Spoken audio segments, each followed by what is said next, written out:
5 sebab mengapa anda perlu mengambil Aura Series. Dia ada 5 T. Yang T pertama adalah teknologi daripada Jepun, di mana mereka mengambil ultrafast ceramic dimasukkan ke dalam kita punya fiber. Macam itu.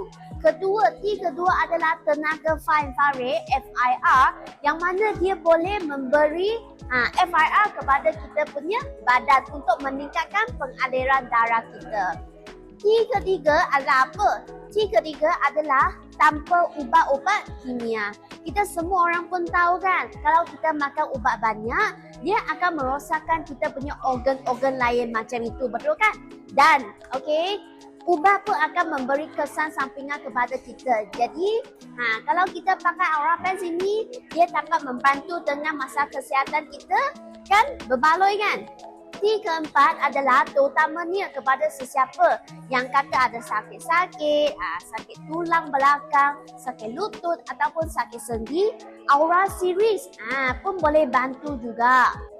Kerana apa? Kerana apabila kita pakai Aura Series ini, dia dapat meningkatkan peredaran darah kita. Jadi apabila kita punya darah lancar, masalah kesihatan kita pun dapat dibantu. Dan T kelima adalah kita target seluruh badan, kerana Aura Series kita ada dari kepala ke hujung kaki. Dan telah banyak testimoni ada di social media.